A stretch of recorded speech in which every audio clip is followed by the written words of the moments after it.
Del group of institution द्वारा आज आयुर्वेद विषय पर एक विशेष चर्चा तथा नवांगुत विद्यार्थियों के लिए फ्रेशर्स पार्टी का आयोजन किया गया। कार्यक्रम के मुख्य अतिथि उत्तर प्रदेश सरकार के आयुष मंत्री डॉक्टर दयाशंकर मिश्र दयालु रहे, जबकि विशिष्ट अतिथि के रूप में डॉक्टर भावना द्विवेदी सेवानिवृत्त जिला आयुर्वेद अधिकारी वाराणसी उपस्थित रहीं। कार्यक्रम की शुरुआत दीप प्रज्वलन एवं सरस्वती वंदना के साथ हुई। संस्था के अध्यक्ष द्वारा मुख्य अतिथि एवं विशिष्ट अतिथि का माल्यार्पण, अंगवस्त्र एवं स्मृति चिन्ह प्रदान कर सम्मान किया गया। इस अवसर पर मुख्य अतिथि डॉक्टर दयाशंकर मिश्र दयालु ने अपने संबोधन में कहा कि वर्तमान समय में आयुर्वेद हमारे जीवन का एक अभिन्न अंग बन गया है। आयुर्वेद में जटिल से जटिल रोगों का भी प्रभावी इलाज संभव है। उन्होंने युवाओं से इस प्राचीन चिकित्सा पद्धति को अपनाने एवं आगे बढ़ाने का आह्वान किया। कार्यक्रम में मुख्य रूप से Vipin Bihari Nigam, Ajay Nigam, Dau ji Nigam, Anurag Nigam, doctor Vikas Chaturvedi, Anup Nigam, Abhay Nigam, Utkarsh Nigam, doctor SR Singh, doctor Pramod Rao, doctor Sandeep, doctor Nandini Pal सहित कई गणमान्य अतिथियों की उपस्थिति रही।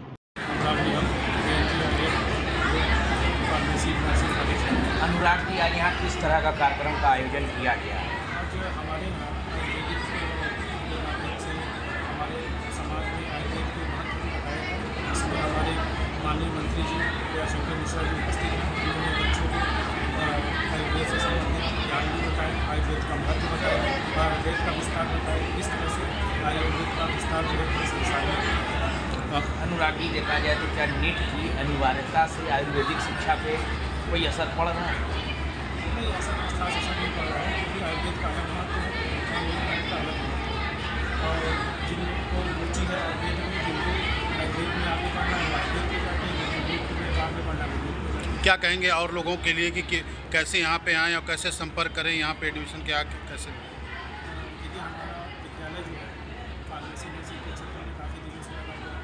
हमारे यहाँ बहुत ही अनुभवी शिक्षक भी हैं, डॉक्टर SR सिंह हमारे प्रिंसिपल हैं, और उसके बाद हमारे डॉक्टर प्रमोद कुमार राव हैं, डॉक्टर संदीप हैं, डॉक्टर नंदनी पाल हैं। हमारे शिक्षक बहुत अनुभवी हैं और ये बच्चों को बहुत ही उच्च शिक्षा देते हैं और चिकित्सा के क्षेत्र में, नर्सिंग के क्षेत्र में, फार्मेसी के क्षेत्र में बच्चों को लगातार मिलकर आगे बढ़ने के लिए प्रोत्साहित करते हैं।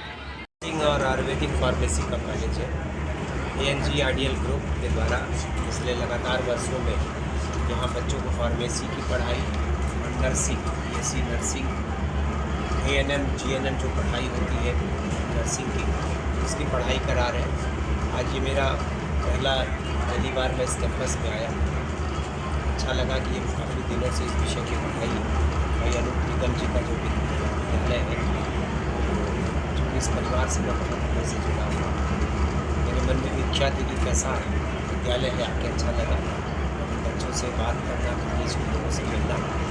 आने वाले दिनों में जिस तरीके से लोगों के मन में आयुर्वेद के प्रति लगाव बढ़ रहा है, आयुर्वेद के प्रति लोगों का भाव जो बदला है, निश्चित ही आने वाले दिनों में होम्योपैथ, आयुर्वेद, यूनानी, सिद्ध, स्वानिक, योग, प्राकृतिक चिकित्सा की वो विधाएँ हैं जो व्यक्ति को निरोग रखने की बात करती है और स्वस्थ रहे, निरोग रहे। तो जिस भारत की कल्पना हमारे देश के प्रधानमंत्री आदरणीय नरेंद्र मोदी जी करते हैं, स्वस्थ भारत, आत्मनिर्भर भारत, एक भारत श्रेष्ठ भारत, तो बिना श्रेष्ठ मानव के, बिना स्वस्थ मानव शरीर के इसकी कल्पना नहीं की जा सकती है। तो हमारा देश उसी तरफ बढ़ रहा है। तो आयुर्वेद की उपयोगिता लोगों के जीवन में दिनों दिन बढ़ती जा रही है। मंत्री जी, नीट की अनिवार्यता से आयुर्वेदिक शिक्षा प्रभावित हो रही है? नहीं, ऐसा कुछ नहीं। एक टेस्ट है, एक पैमाना है, वो बच्चे मानसिक रूप से तैयारियां करते हैं और उसी में अलग अलग विधाओं में जिनका इंटरेस्ट होता है, मार्क्स के आधार पर, अंकों के आधार पर और भावनाओं के आधार पर जिनका इंटरेस्ट रहता है कि हमको इस बात इसी की पढ़ाई करना। बच्चे बहुत सारे ऐसे बच्चे हैं जो आयुर्वेद की पढ़ाई करना चाहते हैं, होम्योपैथ की पढ़ाई करना चाहते हैं, तो आत्मस्फूर्त है, उनके अंदर ये भाव रहता है।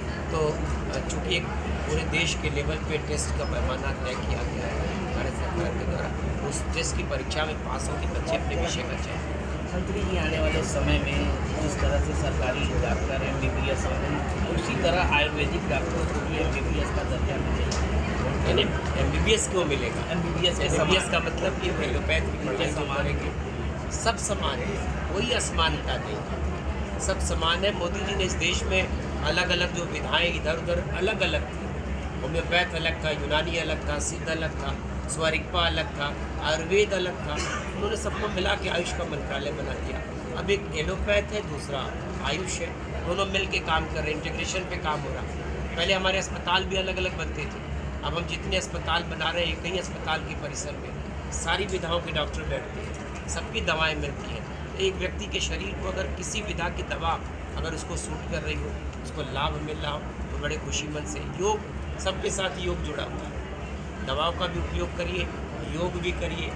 कुछ लोगों में प्राकृतिक चिकित्सा का बड़ा, पंचकर्म आयुर्वेद की वो विधा है जिसको हर व्यक्ति को लाभ हो रहा है। तो मुझको लगता है कि सब मिल के इस देश को स्वस्थ और निरोग रखने का काम करें। मोदी जी का जो सपना है उसको पूरा करने में आयुष मंत्रालय दिन और रात काम कर रहा है, चाहे वो केंद्रीय आयुष मंत्रालय हो, चाहे उत्तर प्रदेश का मंत्रालय हो, मिल के सभी लोग दिन और रात काम करें।